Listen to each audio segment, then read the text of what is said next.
सण घर आणि घराच्या बाजूने हा ओढा चाललाय. संध्याकाळचे खेकडे हवे झाले, मासे हवे झाले, अर्ध्या तासात सगळं रेडी. घरी सांगायचं की चटणी बनवून ठेव वा आणि वा. खेकडी घेऊन यायची आणि ते पण नॅचरल एकदम. म्हणजे ही मजा तुम्हाला शक्य मुंबईला कुठेच भेटणार नाही ना. तुम्हाला मुंबई पुण्यामध्ये पैसे देऊन नाही मिळणार. हा आणि हे पालन केलेलं नाही कुठलं ना. हा. निसर्गाच्या ह्याच्यातून हा. मासे सगळे नदीचे मासे आता इथे येतात. हा. मग खेकडे नदीचे येतात. वा. हा हे पालन केलेलं कुठेच नाही ना. हो. आणि गावच्या ठिकाणी यायचं जायचं आता हे शेजारी आहेत, जायला मार्ग हाच आमचा. हा ना. हा ओढ्याला पाणी येतं भरपूर आणि हे कुठे सुख भेटणारच नाही ना. नाही. जरा पाणी ही आता मुलं पाणी जरा आलं की आंघोळ करतात ना नॅचरल पाण्यामध्ये एकदम निसर्गाच्या सानिध्यात. हीच मजा असते खूप. हो.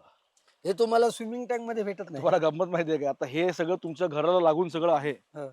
आपल्याकडे ऑर्गॅनिकच्या किंवा काय म्हणतात त्याला, ह्याचे पैसे मोजतात. पैसे मोजतात द्यायला जे खरंय. कोकणाबाहेरची बनवायला. कोकणाबाहेरची माणसं जी आहेत ना, त्याच्या टूर्स त्यांच्यासाठी प्लॅन करतात. तुम्हाला आम्ही हे दाखवतो, ते दाखवतो. ह्या घराकडे आहे सगळा.